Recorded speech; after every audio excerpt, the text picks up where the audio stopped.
Hello students, myself Pankaj Devda, welcome you to समर्पण education of जैतरण। Students, काफ़ी time से आप सब डिमांड कर रहे थे कि सर जो बिजनेस मैनेजमेंट है उसकी क्लासेज कंटिन्यू करवाई जाए। जो क्लास 12th है और जो क्लास 11th का जो बिजनेस मैनेजमेंट सब्जेक्ट है उसकी जो क्लासेज है वो आज से मैं कंटिन्यू करने की कोशिश कर रहा हूँ। तो बच्चों, उम्मीद करता हूँ कि आप ये क्लास सपोर्ट करेंगे और जो भी अगर आपके कुछ डाउट है, अगर आपका कोई भी डाउट है मैनेजमेंट से रिलेटेड तो आप कमेंट में मेरे साथ शेयर कीजिए। अपनी जो भी प्रॉब्लम है वो मेरे साथ शेयर कीजिए, मैं उसके सॉल्यूशन आपको बताऊंगा। ठीक है, तो मेरी ये कोशिश है कि जो बिजनेस मैनेजमेंट टॉपिक है, जो कॉमर्स में एक बिजनेस स्टडीज नाम की जो बुक है, जो आपका सब्जेक्ट है, उसको मैं हर टॉपिक वाइज पूरा क्लियर करूँ। ठीक है, तो दोस्तों, सबसे पहले अगर आप मैनेजमेंट के बारे में देखते हैं, सबसे पहले अगर आप मैनेजमेंट के बारे में पढ़ते हैं तो मैनेजमेंट में कौन कौन सी चीजें आती है, उसके उद्देश्य क्या होते हैं, उसकी विशेषता क्या होती है, उसकी परिभाषा क्या होती है, ये सब चीज आपको देखनी पड़ेगी। उसका महत्व क्या है, आज के टाइम में मैनेजमेंट का क्या महत्व है, उसका नेचर क्या होता है, ये सभी चीजें अपन फर्स्ट चैप्टर जो आपका बिजनेस मेथड का, बिजनेस स्टडीज का जो 12th क्लास का फर्स्ट चैप्टर है, वो किसके बारे में है, वो मैनेजमेंट के बारे में है। तो सबसे पहले इसको हिंदी में क्या बोलते हैं, इसके महत्व क्या है, इसकी विशेषताएं क्या है, इसके नेचर क्या है, इसके स्कोप क्या है, ये सभी चीजें अपन फर्स्ट चैप्टर में देखते हैं। ठीक है, तो दोस्तों, सबसे पहले मैनेजमेंट को हिंदी में क्या बोलते हैं, मैनेजमेंट को हिंदी में बोलते हैं प्रबंध।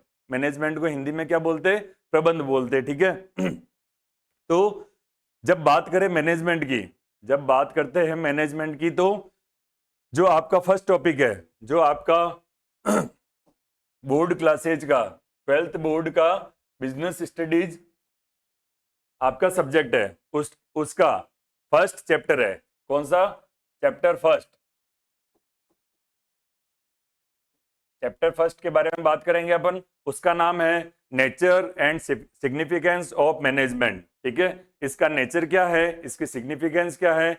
अगर हिंदी में बात करें तो प्रबंध की प्रकृति एंड महत्व, प्रबंध की प्रकृति एवं महत्व, इसके बारे में आज अपन एक बात करते हैं। इस एक क्लास में मैं कोशिश करूंगा कि आपका पूरा फर्स्ट जो चैप्टर है उसको मैं कवर कर सकूं। ठीक है, तो बिल्कुल बेसिक टू मतलब बेसिक से चलेंगे अपन। उसके बारे में, हर चीज के बारे में, इसमें कौन कौन सी चीजें आती है उसको मैं डिटेल में आपको समझाऊंगा। ठीक है, तो उम्मीद करता हूं इस सेशन को आप एंजॉय करेंगे। ठीक है, तो चलते हैं दोस्तों। सबसे पहले बात करें, जो आपका पहला टॉपिक है, पहला जो चैप्टर है वो क्या है, प्रबंध की प्रकृति एवं महत्व। प्रबंध की प्रकृति एवं महत्व, ये आपका क्या है, फर्स्ट चैप्टर है। ठीक है, तो सबसे पहले इस फर्स्ट चैप्टर में क्या दिया है, टाटा स्टील के प्रबंधन। सबसे जो फर्स्ट चैप्टर है उसमें एक केस स्टडी दी है, उसके बारे में आपको पता होना चाहिए, वेरी वेरी इंपॉर्टेंट है। देखो बच्चों, जब तक आपको मैनेजमेंट पढ़ना है, मैनेजमेंट सिर्फ आप बुक से नहीं पढ़ सकते हो, इसका प्रैक्टिकल नॉलेज भी आपको होना जरूरी है। मैनेजमेंट कैसे होता है, मैनेजमेंट क्या होता है, अलग अलग कंपनियों की केस स्टडी पढ़नी पड़ेगी आपको। ठीक है, तो ये जो चैप्टर के बीच में जो केस स्टडीज आती है उसको आप इंटरेस्ट लेके पढ़िए। ठीक है, जो केस स्टडीज आती है उसको आप इंटरेस्ट, ऐसे नहीं छोड़ना है कि ये इंपॉर्टेंट नहीं है। आपको मैनेजमेंट में हर टाइप की केस स्टडी पता होनी चाहिए, कौन सी कंपनी में क्या चीजें होती है, कैसे प्रॉब्लम को सॉल्व करते हैं, केस को कैसे स्टडी करते हैं, अलग अलग केस की आपको स्टडी करनी पड़ेगी। ठीक है, तो दोस्तों मैं एक चीज बोलना चाहता हूं, मैनेजमेंट आप सिर्फ बुक में नहीं पढ़ सकते हो, आपको प्रैक्टिकल नॉलेज होना बहुत जरूरी है। ठीक है, तो जो बुक्स में, जो चैप्टर में केस स्टडीज होती है उसको ध्यान से आपको पढ़ना पड़ेगा। तो सबसे पहले फर्स्ट पेज पे किसकी केस स्टडी है, टाटा स्टील। किसकी है, टाटा स्टील में प्रबंधन कैसे होता है। ठीक है, इस चैप्टर में अपन क्या क्या पढ़ेंगे, इस चैप्टर में पढ़ेंगे अपन प्रबंध की प्रकृति एवं संगठन में इसके महत्व को समझा सकेंगे। ठीक है, इस चैप्टर में क्या क्या पढ़ेंगे अपन, प्रबंध की प्रकृति पढ़ेंगे, संगठन में इसके महत्व, मतलब एक ऑर्गेनाइजेशन में इसके क्या क्या इंपॉर्टेंस होते हैं उसके बारे में पढ़ेंगे। फिर प्रबंध की प्रकृति को कला विज्ञान पेशे के रूप में समझा सकेंगे। क्या प्रबंध का जो नेचर होता है उसको किस किस चीजों में प्रबंध, management as a art, management as a science, management as a profession, इसके बारे में चर्चा करेंगे अपन। ठीक है, फिर प्रबंध के विभिन्न कार्यों का फंक्शंस ऑफ मैनेजमेंट, इसके बारे में अपन चर्चा करेंगे। ठीक है, फिर समन्वय की प्रकृति, ये एक अलग टॉपिक आ गया, समन्वय की प्रकृति, इसके महत्व को समझ सकेंगे। तो फर्स्ट चैप्टर में इंपॉर्टेंट क्या क्या चीजें, सबसे पहले अपन को समझना पड़ेगा, सबसे पहले अपन को समझना पड़ेगा प्रबंध होता क्या है, what is management, what is management, प्रबंध होता क्या है। ठीक है, इसकी जो विशेषता है वो क्या होती है, इसके डेफिनेशंस कौन कौन सी है, कौन कौन से मैनेजमेंट गुरु है, अलग अलग मैनेजमेंट गुरु ने अपने अपने हिसाब से मैनेजमेंट को अलग अलग तरीके से परिभाषित किया है, ये सभी चीजें अपन फर्स्ट चैप्टर में देखेंगे। ठीक है, तो सबसे पहले जो टाटा स्टील की जो केस स्टडी है उसके बारे में चर्चा कर लेते हैं। तो 1868 टाटा स्टील की शुरुआत कब हुई थी, 1868 में। ठीक है, तो इसमें 1868 में क्या होता है, जमशेदजी नूसरनवान जी द्वारा स्थापित टाटा समूह जो टाटा समूह की स्थापना किसने की थी, जमशेदजी नूसरनवान जी। ठीक है, उनके द्वारा स्थापित टाटा समूह, ठीक है, टाटा ग्रुप है, एक वैश्विक व्यापार समूह है। क्या है ये, एक ग्लोबलाइज्ड फर्म है। क्या है बच्चों, ये ग्लोबलाइज्ड फर्म है। ठीक है, एक ग्लोबलाइज्ड ऑर्गेनाइजेशन है, ये सिर्फ एक देश में इसका ऑपरेशन नहीं होता, इसका ऑपरेशन बहुत सारे पूरे ग्लोबल लेवल पे होता है। ठीक है, फिर बात करते हैं व्यापार समूह है जो 5 महाद्वीपों में, कितने महाद्वीपों में है, 5 महाद्वीपों के 100 देशों में स्थापित है। दोस्तों जो टाटा ग्रुप है वो एक देश में नहीं है, लगभग 100 कंट्रीज में इसका ऑपरेशन चल रहा है। ठीक है, और मूल्यों, सबसे पहले क्या मूल्यों, ठीक है, फिर नवाचार और उद्यमिता की मजबूत भावना, क्या है, एंटरप्रेन्योरशिप की मजबूत भावना। ठीक है, एक विरासत के रूप में आज तक टाटा कंपनियों का मार्गदर्शन कर रही है। क्या कर रही है, उद्यमिता की मजबूत भावना। ठीक है, और एक विरासत के रूप में आज तक टाटा कंपनियों का मार्गदर्शन कर रही है। ठीक है, आगे बात करें, जमशेद जी का मानना था, जो टाटा स्टील और टाटा कंपनी के जो फाउंडर थे कौन थे, जमशेद जी। ठीक है, उनका क्या मानना था, संतुष्ट श्रमिकों को बनाते हैं।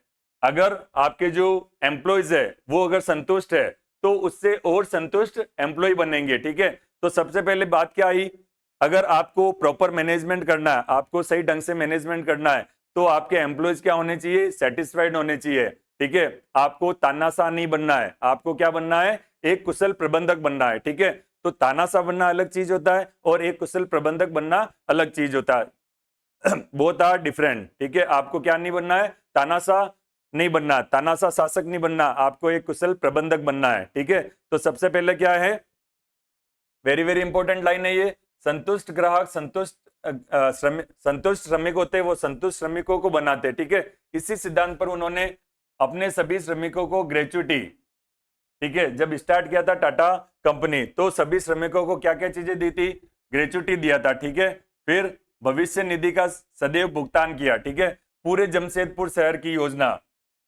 क्या, जो पूरा जमशेदपुर शहर था, सिटी थी, उसकी योजना बनाना। ठीक है, उसकी योजना बनाई और निर्माण विवरण तैयार करने पर उनका प्रबंधक कौशल स्पष्ट रूप से दिखाई पड़ता है। उन्होंने पूरा क्या किया था, जमशेदपुर सिटी है उसका पूरी प्लानिंग की थी, उसको अच्छे से बसाया था। ठीक है, किसने, जमशेद जी ने। ठीक है, आगे बात करें, उन्होंने पूरी एक सिटी जमशेदपुर शहर बनाया था। ठीक है, इसकी पूरी प्लानिंग की थी। आगे बात करते हैं, एक शताब्दी के लिए, एक सेंचुरी के लिए व्यापार को नियंत्रित करने वाले मूल्यों एवं सिद्धांतों को टाटा आचार संहिता TCOC, क्या है, TCOC, ठीक है, में समाहित किया गया।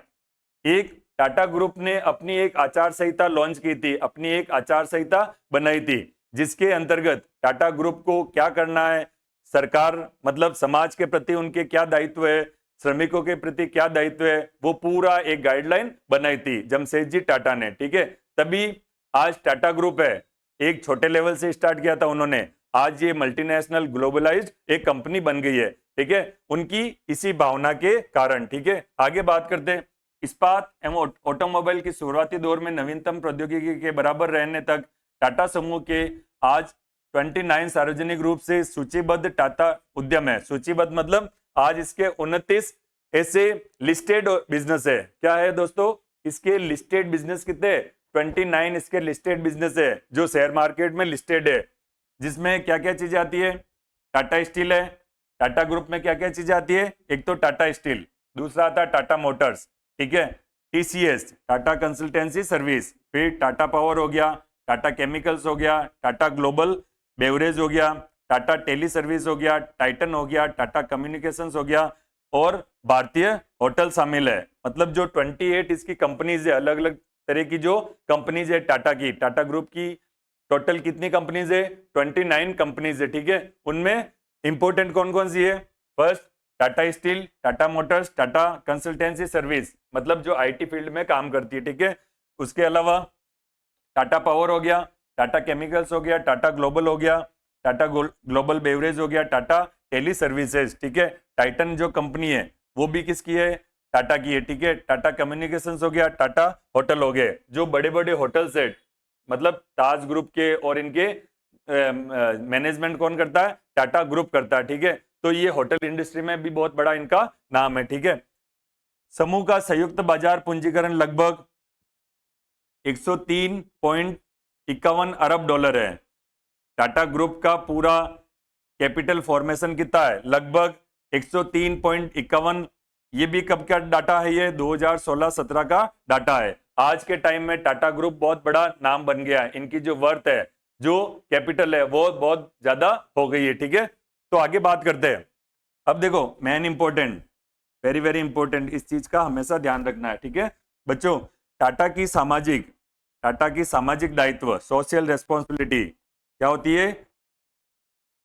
देखो हमेशा जब मैनेजमेंट पढ़ोगे तो सोशल रेस्पॉन्सिबिलिटी के बारे में बार बार पढ़ना पड़ेगा, इस चीज का हमेशा ध्यान रखना पड़ता है। अगर आप एक बिजनेस कर रहे हो, समाज में एक बिजनेस कर रहे हो, तो समाज के प्रति आपके कौन कौन से उत्तरदायित्व है, उनको कैसे पूरा करोगे, ये सभी चीजें भी आपको पता होनी चाहिए। अगर आप एक अच्छा बिजनेसमैन बनना चाहते हो तो सिर्फ प्रॉफिट मेकिंग आपका इंपॉर्टेंट मतलब जो मोटिव है वो नहीं होना चाहिए। प्रॉफिट मेकिंग तो ठीक है, आप बिजनेस कर रहे हो तो आपका एक मोटिव होता है कि प्रॉफिट मेकिंग करना, लेकिन सिर्फ प्रॉफिट मेकिंग आपका टारगेट नहीं होना चाहिए। प्रॉफिट मेकिंग के साथ साथ में आपको जो आपकी सीएसआर होती है, मतलब जो सोशल रेस्पॉन्सिबिलिटी होती है, उसका भी आपको निर्वहन करना पड़ेगा, वो भी साथ साथ में आपके चलनी चाहिए। ठीक है, तो सामाजिक दायित्व की भावना मजबूत है। टाटा की क्या है, सामाजिक दायित्व की भावना बहुत मजबूत है। ठीक है, उसके अलावा वे समुदाय के लिए आर्थिक समृद्धि, जो आप अपने आसपास का जो एनवायरनमेंट है उसकी आर्थिक समृद्धि के बारे में काम करते हैं। ठीक है, फिर पर्यावरण जिम्मेदारी, जो चारों तरफ का एनवायरनमेंट है उसके प्रति इसकी जिम्मेदारी समझते हैं। फिर सामाजिक लाभ को संतुलित करते हैं, इन सबको साथ साथ में लेके चलता है टाटा ग्रुप। ठीक है, इसलिए आज इतने बड़े लेवल पे काम कर रहा है। इसके अलावा भारत में वे ओडिशा के साथ प्रगति में भागीदार है और विकास की इस यात्रा में अपने हितधारकों मतलब शेयर होल्डर्स को आगे बढ़ाने में विश्वास करते हैं। देखो अपना तो प्रॉफिट मेकिंग करना ही करना है, लेकिन साथ में समाज के बारे में भी सोचना।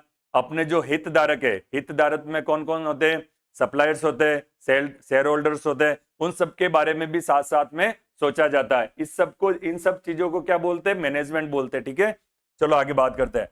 टाटा स्टील थाईलैंड उन शुरुआती 30 कंपनियों में से एक है जो यूनिसेफ के कार्यक्रम द चिल्ड्रन सस्टेनेबिलिटी फोरम में शामिल है। ठीक है, जो एक थाईलैंड की एक क्या है, एक फोरम है, उसमें ये टाटा स्टील भी शामिल है। ठीक है, ताकि बच्चों के अधिकारों की रक्षा को प्रतिबद्ध किया जा सके।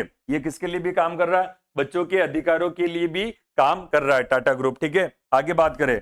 टाटा स्टील यूरोप का सामुदायिक साझेदारी कार्यक्रम फ्यूचर जनरेशंस, जिसके उप विषय है शिक्षा, पर्यावरण और स्वास्थ्य। ठीक है, तो ये किसके बारे में बात कर रहा है, शिक्षा के बारे में, बच्चों की शिक्षा के बारे में, पर्यावरण के बारे में और उनके स्वास्थ्य के बारे में कंटिन्यू टाटा ग्रुप काम कर रहा है। ठीक है, तो ये सभी चीजें आपको पता होनी चाहिए। अभी अपन ने क्या पढ़ा, टाटा स्टील में का उनका प्रबंधन कैसा है, मतलब वो कंटिन्यू कैसे आगे बढ़ रहा है, उनका मैनेजमेंट क्या है, वो किस चीज को मतलब टारगेट रख के एक बिजनेस कर रहे हैं। ठीक है, तो ये सभी चीजें आपको समझ में आई, उम्मीद करता हूं। आगे बढ़ते हैं। तो जब भी आप मैनेजमेंट पढ़ोगे तो ये सभी चीजें मैं बार बार बोलना चाहता हूं स्टार्टिंग में, आपको मैनेजमेंट की हर केस स्टडी को आपको समझना पड़ेगा, कौन सी कंपनी में क्या क्या चीजें होती है। ठीक है, अब बात करते हैं मैनेजमेंट की डेफिनेशन के बारे में। मैनेजमेंट होता क्या है, व्हाट इज मैनेजमेंट। ठीक है, प्रबंध क्या होता है, इसके बारे में बात करते हैं। ठीक है, तो बच्चों साथ में आप बुक लेके भी बैठिए। अगर आप साथ साथ में पढ़ना चाहते हो तो अपनी बुक साथ साथ में होनी चाहिए, अपने पास में होनी चाहिए, और साथ में आप एक नोटबुक लेके बैठ सकते हो। ठीक है, जो चीज मेरे पास है वो मैं आपको दूंगा, बुक भी साथ में होनी चाहिए ताकि आप बाद में पढ़ो तो रिवाइज इजीली कर सको, आपके जो डाउट्स है वो क्लियर हो सके। ठीक है, तो बात करते हैं इसकी डेफिनेशन के बारे में। दूसरा टॉपिक क्या हो गया, प्रबंध की परिभाषा है। ठीक है, मैं इंपॉर्टेंट जो चीजें वो आपको समझाता चलूंगा। ठीक है, तो अब बात करते हैं दोस्तों प्रबंध होता क्या है, इसकी अलग अलग जो मैनेजमेंट गुरु थे वो उन्होंने कौन कौन सी परिभाषाएं दी थी वो भी अपन देखते हैं। ठीक है, तो जब बात करते हैं अपन मैनेजमेंट गुरु के बारे में, मैनेजमेंट गुरु मतलब मैनेजमेंट को आज जिस लेवल पे मैनेजमेंट है, जो किस किस गुरुओं ने किस किस लोगों ने इसमें कंट्रीब्यूशन किया था, इनकी परिभाषाएं दी थी, इनकी थ्योरीज दी थी। तो बात करते हैं मैनेजमेंट गुरु के बारे में। ठीक है, तो सबसे पहले मैनेजमेंट गुरु है दोस्तों पीटर एफ ड्रकर। एक नोटबुक में नोट कीजिए, इनकी परिभाषाएं हर एग्जाम में पूछी जाती है। मैनेजमेंट में जो भी टॉपिक पढ़ोगे आप, प्लानिंग पढ़ोगे, स्टाफिंग पढ़ोगे, कुछ भी अगर टॉपिक पढ़ोगे तो आपको मैनेजमेंट गुरु, जो इंपॉर्टेंट मैनेजमेंट गुरु है उनके बारे में पता होना चाहिए। ठीक है, तो बात करते हैं मैनेजमेंट गुरु के बारे में। तो सबसे पहले नाम आता है पीटर एफ ड्रकर। क्या आता है, पीटर एफ ड्रकर। ठीक है, तो मैनेजमेंट गुरु के बारे में बात करते हैं तो साथ साथ में आप लिखिए, पहला नाम किसका आता है, पीटर एफ ड्रकर। ठीक है, इनका बहुत बड़ा रोल था मैनेजमेंट को समझाने में। ठीक है, मैनेजमेंट की थ्योरीज, मैनेजमेंट की डेफिनेशन बनाने में। ठीक है, तो सबसे पहला नाम किसका आया बच्चों, पीटर एफ ड्रकर। ठीक है, दूसरा नाम आता है मैनेजमेंट गुरु में हेनरी फयोल। क्या आता है, हेनरी फयोल। ठीक है, दूसरा नाम किसका आता है, हेनरी फयोल का। एक नोटबुक में नोट कर लीजिए सब मैनेजमेंट गुरु के नाम। ठीक है, मोस्टली हर डेफिनेशन में, हर चैप्टर के डेफिनेशन में इनका नाम आपको देखने को मिलेगा। ठीक है, तो दूसरा कौन सा हो गया, हेनरी फयोल हो गया, पीटर एफ ड्रकर हो गया। तीसरी बात करते हैं तो अब्राहम मैस्लो। क्या बात करते हैं, अब्राहम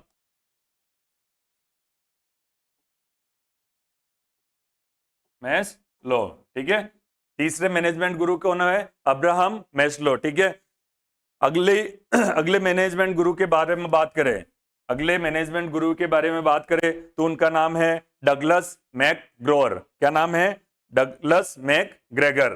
क्या नाम है दोस्तों, डगलस मैकग्रोर। ठीक है, डगलस मैकग्रेगर। ठीक है, ये है एक मैनेजमेंट गुरु। ठीक है, आगे बात करें तो फिलिप कॉटलर, अगले मैनेजमेंट गुरु कौन है, ये सब अपन किसके बारे में बात कर रहे हैं, मैनेजमेंट गुरु के बारे में। ठीक है, तो अगले मैनेजमेंट गुरु है फिलिप कॉटलर, फिलिप कॉटलर। ठीक है, तो ये कौन है, ये है सब मैनेजमेंट गुरु। ये कौन है, मैनेजमेंट गुरु है। ठीक है, मैनेजमेंट गुरु, इसका स्क्रीनशॉट ले लीजिए। ठीक है, ये मैंने क्यों पढ़ाया, ये सबसे पहले मैनेजमेंट गुरु के बारे में क्यों बताया, क्यों, ये बार बार नाम आपको देखने को मिलेंगे। अगर आप मैनेजमेंट की, अगर आप कॉमर्स की हायर स्टडीज करते हैं, अगर उच्च शिक्षा लेते हैं, ठीक है, तो आप जब भी मैनेजमेंट पढ़ोगे तो इनकी बुक्स आती है, फिलिप कॉटलर की, पीटर एफ ड्रकर की, इनकी स्पेशल बुक आती है, उनको आपको पढ़ना पड़ेगा। ठीक है, तो ये सब नामों से आपको परिचित होना पड़ेगा। ठीक है, तो कौन कौन हो गए? सबसे पहला हो गया पीटर एफ ड्रकर, ठीक है, Henri Fayol, Abraham Maslow, Douglas McGregor and Philip Kotler. तो ये हो गए इंपोर्टेंट मैनेजमेंट गुरु, ठीक है। आगे बात करते हैं, प्रबंध की परिभाषाएं। प्रबंध की परिभाषाएं क्या क्या होती है, ठीक है। तो सबसे पहली प्रबंध की परिभाषाएं आपकी बुक में है हेरल्ड कुंटज एंड हिंग क्वेरिक, ठीक है। तो सबसे पहली परिभाषा किसने दी? हेरल्ड कुंटज ने। सबसे पहली परिभाषा दी। क्या परिभाषा दी देखते हैं, ठीक है। तो सबसे पहले इन्होंने बताया प्रबंध एक ऐसा पर्यावरण है। प्रबंध क्या है? एक ऐसा पर्यावरण तैयार करना, एक ऐसा एनवायरनमेंट तैयार करना। जब भी आप डेफिनेशन पढ़ो तो मतलब बुकिश लैंग्वेज नहीं होनी चाहिए, आपको उसका मतलब पता होना चाहिए। इंपॉर्टेंट कौन से वर्ड है वो आपको जरूर लिखने पड़ेंगे। अगर आप एग्जाम में परिभाषाएं लिखते हो तो आपको ऑथर के नाम पता होने चाहिए और उन्होंने क्या चीज बोली थी वो इंपॉर्टेंट वर्ड आपको पता होने चाहिए, तभी आप परिभाषाएं लिख पाओगे, ठीक है। तो प्रबंध एक ऐसा पर्यावरण तैयार करता है। प्रबंध क्या करता है? एक एनवायरमेंट तैयार करता है एवं उसे बनाए रखने की प्रक्रिया है। पहले तो एनवायरमेंट को तैयार करता है फिर उसको बनाए रखता है। मतलब प्रबंध क्या है? देखो बच्चों, प्रबंध एक दिन का काम नहीं है। प्रबंध इज ए कंटिन्यू प्रोसेस। प्रबंध क्या है? निरंतर प्रक्रिया है। तो ये एक दिन का काम नहीं है। जब तक व्यापार चलेगा तब तक क्या चलेगा? मैनेजमेंट चलेगा। तो ये एक दिन का काम नहीं है, ठीक है। तो प्रबंध क्या है? एक एनवायरमेंट को तैयार करता है, ठीक है, फिर उसको कंटिन्यू बनाए रखता है। उसकी एक प्रक्रिया है, ठीक है, जिसमें लोग समूह में कार्य करते हुए क्या करते हैं? जिसमें प्रबंध क्या है? प्रबंध एक व्यक्ति का काम नहीं है, प्रबंध एक ग्रुप का काम है, ठीक है। Manage the man tactfully. प्रबंध का एक डेफिनेशन क्या है? Manage the things tactfully. जो भी आपके पास में रिसोर्सेज है उनको अच्छे से सुव्यवस्थित ढंग से प्रबंध मतलब व्यवस्थित करना क्या कहलाता है? प्रबंध कहलाता है। जो भी आपके पास में रिसोर्सेज है, जो भी आपके पास में संसाधन है, उनका सुव्यवस्थित ढंग से उनको सेट करना, उनको व्यवस्थित करना क्या कहलाता है? प्रबंध कहलाता है। तो मेरे हिसाब से प्रबंध की क्या परिभाषा हुई? आपके पास में जो भी रिसोर्सेज है, जो भी थिंग्स है, मैन हो गया, मटेरियल हो गया, ठीक है, उनको एक व्यवस्थित ढंग से मतलब रखना, वो क्या कहलाता है? प्रबंध कहलाता है, ठीक है। तो प्रबंध क्या हो गया? Manage the things tactfully. आगे समझ में? आगे बात करते हैं इस डेफिनेशन के बारे में। प्रबंध एक ऐसा पर्यावरण तैयार करता है और उसे बनाए रखने की प्रक्रिया है जिसमें लोग समूह में कार्य करते हैं। लोग क्या करते हैं? ग्रुप में कार्य करते हैं, ठीक है, करते हुए चुनिंदा लक्ष्यों को कुशलता से प्राप्त करते हैं। दो तीन चीजें याद रखना। ये एक पर्यावरण का तैयार करता है, मैनेजमेंट क्या करता है? एक एनवायरनमेंट को तैयार करता है, वर्क एनवायरनमेंट बोलते हैं। क्या बोल सकते हैं आप उसको? कार्य पर्यावरण या वर्क एनवायरनमेंट को तैयार करता है, फिर क्या करता है? उसको बनाए रखता है, ठीक है, जिसमें क्या करेंगे? लोग समूह में कार्य करेंगे और क्या करेंगे? जो अपने टारगेट्स है, क्या है? अपने गोल्स है या जो अपने टारगेट है, चुनिंदा लक्ष्य है, उनको कुशलता से प्राप्त करते हैं। क्या करते हैं? उनको कुशलता से प्राप्त करते हैं, ठीक है। पहली परिभाषा हो गई, नोट कर लीजिए, इसको अंडरलाइन कर लीजिए, ठीक है। इंपॉर्टेंट वर्ड है, उनको अंडरलाइन कर लीजिए, ठीक है। आगे बात करते हैं दोस्तों दूसरी परिभाषा किसने दी? Robert at Trevelly and M Jenny Newport, ठीक है। नाम टफ हो सकते हैं लेकिन आपको इनका आइडिया होना चाहिए किन किन लोगों ने परिभाषाएं दी थी, ठीक है। तो ये हो गया सेकंड ऑथर, ठीक है, हेरल्ड कुंटज थे, ठीक है। दूसरा है रॉबर्ट एल ट्रेवली, ठीक है। इनकी परिभाषा देखें। पहली परिभाषा समझ में आ गई? पहली परिभाषा में क्या था? प्रबंध एक ऐसा पर्यावरण तैयार करता है, ठीक है, और उसे बनाए रखने की प्रक्रिया है जिसमें लोग ग्रुप में काम करेंगे, ठीक है, फिर किसके लिए? चुनिंदा लक्ष्यों के लिए, जो उनके टारगेट है, और उसको क्या करेंगे? कुशलता से प्राप्त करेंगे। क्या करेंगे दोस्तों? कुशलता से प्राप्त करेंगे। ये हो गया प्रबंध, ठीक है। आगे बात करते हैं सेकंड डेफिनेशन के बारे में। तो क्या है? प्रबंध को परिभाषित किया गया है। प्रबंध को क्या है? परिभाषित किया गया है। क्या? कि यह संगठन की परिचालन के नियोजन, ठीक है, परिचालन का प्लानिंग करता है, इसका ऑपरेशन की प्लानिंग करता है, ठीक है। संगठन एवं नियंत्रण की प्रक्रिया है। क्या है दोस्तों? इसका नियंत्रण की प्रक्रिया है, ठीक है। प्लानिंग हो गया, फिर कंट्रोल हो गया। इसकी एक प्रक्रिया है जो उद्देश्य को प्रभावी एवं कुशलता से पूरा करने के लिए मानव, अब क्या है दूसरी चीज देखो, एक तो प्लानिंग हो गई, दूसरा हो गया कंट्रोलिंग। फर्स्ट थिंग क्या होगी? Planning. First thing is planning and second thing is controlling. दूसरा क्या हो गया? कंट्रोलिंग, ठीक है।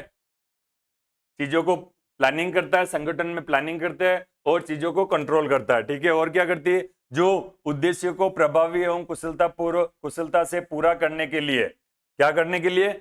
उद्देश्य को, ठीक है, प्रभावी एवं कुशलता पूर्वक पूरा करने के लिए जो भी टारगेट्स है, जो भी गोल्स है, उनको कुशलता से प्राप्त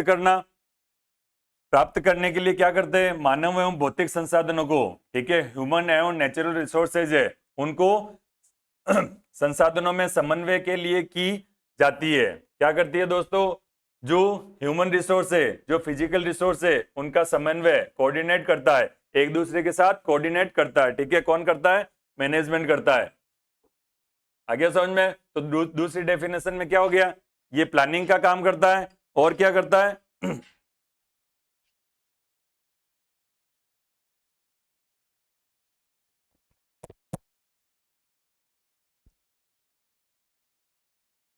बच्चों बात करते हैं तीसरी परिभाषा के बारे में, ठीक है। तो पहली परिभाषा अपन ने पढ़ी, फिर दूसरी परिभाषा मैंने बताई, ठीक है। तो दूसरी परिभाषा में क्या था? प्रबंध को परिभाषित किया गया है कि ये संगठन के परिचालन के नियोजन, क्या इसकी प्लानिंग करता है, ठीक है। किसकी? ऑपरेशन की। संगठन की जो ऑपरेशन है उसकी क्या करता है? प्लानिंग करता है, लोगों का कंट्रोल करता है, चीजों को कंट्रोल करता है, ठीक है। और उद्देश्यों को, वापस क्या आ गया? जो प्रबंध के, संगठन के जो उद्देश्य है, ठीक है, उनको प्रभावी एवं कुशलता से पूरा करना। क्या करना? प्रभावी एवं कुशलता से पूरा करना, ठीक है। करने के लिए क्या करता है? ये मानव और भौतिक संसाधनों को, जो ह्यूमन रिसोर्स है, जो फिजिकल रिसोर्स है, उनका क्या करता है? समन्वय करता है। इनका क्या करता है? कोऑर्डिनेशन करता है, ठीक है। कोऑर्डिनेशन के लिए की जाती है। ये आ गई दूसरी परिभाषा समझ में, ठीक है। अब बात करते तीसरी परिभाषा। तीसरी परिभाषा किसने थी? क्रिटनर ने दी थी, ठीक है। तो क्रिटनर ने क्या परिभाषा दी थी, इसको समझते हैं।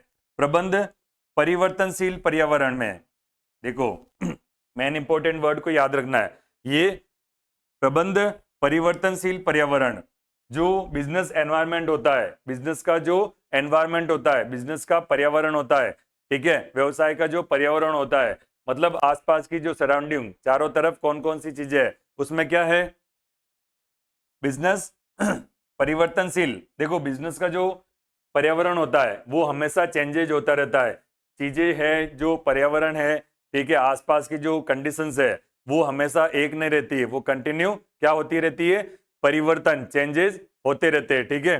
तो परिवर्तनशील पर्यावरण में क्या होता है? Limited resources. अगला क्या है? लिमिटेड रिसोर्सेज, ठीक है।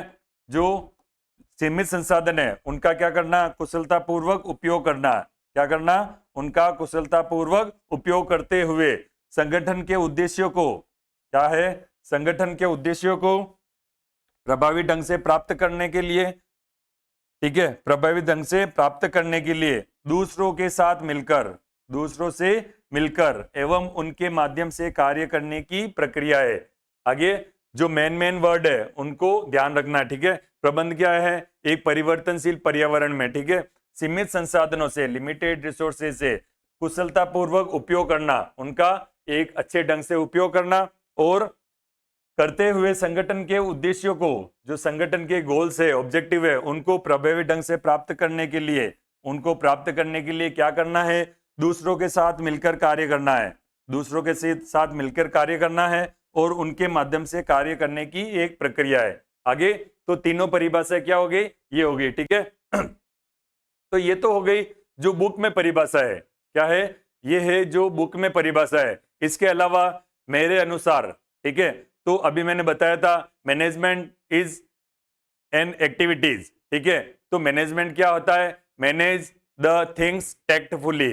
जो चीजें हैं, जो संसाधन है, उनको प्रभावी ढंग से मैनेज करना, व्यवस्थित करना, ये क्या होता है? मैनेजमेंट होता है। तो manage the things tactfully is called management. ठीक है, चीजों को व्यवस्थित ढंग से, प्रभावी ढंग से उनको संतुलित करना, उनमें तालमेल बैठा के रखना, ये क्या कहलाता है? ये प्रबंध कहलाता है। ठीक है, अगली बात करें तो मैनेजमेंट क्या होता है? Management is all about, management क्या होता है? अबाउ ऑल, सबसे ऊपर होता है। एक संगठन में मैनेजमेंट सबसे ऊपर होता है, मतलब इसके अंतर्गत अलग अलग मतलब फंक्शन होते हैं। मैनेजमेंट के अलग अलग फंक्शन होते हैं, जैसे प्लानिंग हो गया, कोऑर्डिनेशन हो गया, डायरेक्टिंग हो गया, और रिक्रूटमेंट, मतलब ये सभी चीजें क्या हो गई? इसके फंक्शन हो गए। लेकिन सबसे ऊपर क्या रहता है? हमेशा प्रबंध रहता है, मैनेजमेंट रहता है। ठीक है, तो इट इज ए प्रैक्टिस, ये क्या है? It is a practice where art, science and craft meet, जहां पे सबसे पहले कला, मैनेजमेंट इज ए आर्ट। ठीक है, तो सबसे पहले क्या मिलती है? कला मिलती है, उसके अलावा साइंस, ठीक है, और उसके अलावा क्राफ्ट। तो जब ये तीनों चीजें मिलती है तो वो क्या कहलाता है? मैनेजमेंट कहलाता है। ठीक है, तो it is a practice where art, science and craft meet. ठीक है, आगे समझ में? तो ये क्या था? सबसे पहले मैंने बताया मैनेजमेंट इज अबव ऑल, क्या है? सबसे ऊपर क्या होता है? मैनेजमेंट होता है। ठीक है, और इट इज अ प्रैक्टिस, ये एक प्रकार की प्रैक्टिस है जहाँ पे तीन चीजें मिलती है। क्या मिलती है? जहाँ पे तीन चीजें मिलती है। सबसे पहले कला, आर्ट मिलती है, फिर साइंस मिलता है और क्राफ्ट मिलता है, जहाँ पे तीनों चीजें मिलके कार्य करता है। ठीक है, वो क्या कहलाता है? मैनेजमेंट को आर्ट एंड साइंस भी कहते हैं। मैनेजमेंट एक कला और विज्ञान है। कैसे है मैं अभी बाद में बताऊंगा। ठीक है, अगला है, अगर मैनेजमेंट के बारे में बात करें तो अगली चीज आती है management is nothing more than motivating other people. ठीक है, मैनेजमेंट और कुछ नहीं है, ये एक कला है जिसमें दूसरे लोगों को मोटिवेट करके, जबरदस्ती नहीं, ये चीज ध्यान रखनी हमेशा, दूसरे लोगों से कार्य कराने की कला है, लेकिन आपको तानाशाह बन के नहीं कार्य करवाना, उनसे क्या करना है? उनको मोटिवेट करके उनकी इच्छा से कार्य करवाना है। वो एक कला होती है किसमें? प्रबंधक में, मैनेजमेंट में क्या है? It is A nothing more than motivating other people, दूसरों को मोटिवेट करके उनसे कार्य करवाना, जबरदस्ती नहीं, तानाशाह नहीं बनना है, आपको हिटलर नहीं बनना है। अगर आप हिटलर बन गए तो एक कुशल प्रबंधक नहीं बन सकते। ठीक है, तो कुशल प्रबंधक बनने के लिए क्या आने चाहिए आपको? उनको मोटिवेट करना, लोगों को मोटिवेट करके उनसे अपने ऑब्जेक्टिव पूरे करवाना, क्या कहलाता है? प्रबंध कहलाता है। ठीक है भाई, आगे बच्चों समझ में? तो ये सभी चीजें क्या है? ये सभी चीजें है प्रबंध के बारे में, इसकी अवधारणा क्या है, इसकी प्रकृति क्या है, ये सभी चीजें। ठीक है, देखते हैं अगला टॉपिक अपना। तो देखो, प्रबंध की परिभाषा, फर्स्ट टॉपिक क्या है? प्रबंध की परिभाषा है। इसमें तीन परिभाषा है, इनको आपको अच्छे से समझना है और इसको याद करना है। ठीक है, प्रबंध की परिभाषा है, जब भी आएगा what is management and what is it's nature, तो नेचर के बारे में बताना पड़ेगा, लेकिन सबसे पहले आपको प्रबंध के बारे में समझाना पड़ेगा। प्रबंध क्या है, इसकी परिभाषा क्या है? ठीक है, ये सभी चीजें आपको लिखनी आनी चाहिए, और ये सभी चीजें आप जब प्रैक्टिस करोगे तभी सीख पाओगे। ठीक है, आगे बात करते हैं इसकी विशेषताओं के बारे में। कैरेक्टरिस्टिक्स ऑफ मैनेजमेंट, करे प्रबंध की विशेषताएं क्या है? अगला टॉपिक, प्रबंध की विशेषताएं।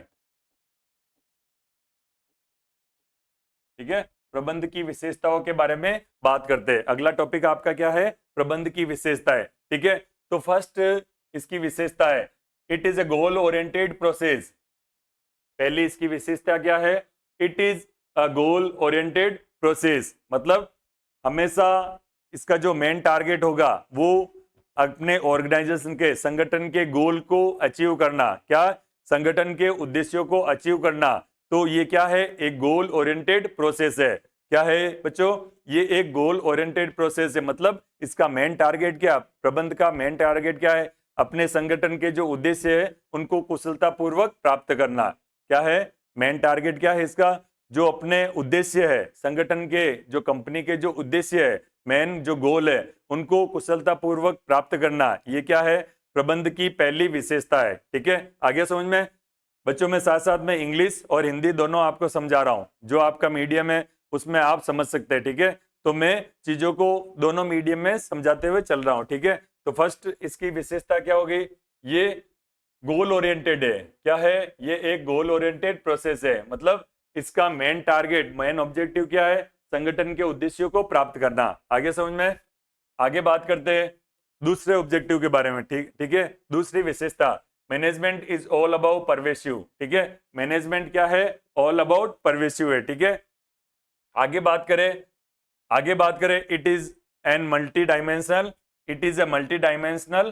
क्या है? It is multi dimensional. ये क्या है? मल्टी डायमेंशनल है, मतलब मैनेजमेंट में बहुत तरह के कार्य आते हैं। ठीक है, बहुत तरह के कार्य आते हैं। मैनेजमेंट सिर्फ वस्तुओं को मैनेज करना नहीं होता है। ठीक है, मैनेजमेंट में लोगों को मैनेज करना भी आता है, वस्तुओं को मैनेज करना भी आता है। ठीक है, तो ये मल्टी डायमेंशनल क्यों बोलते हैं इसको? इसमें मैनेजमेंट ऑफ वर्क, सबसे पहले क्या होता है?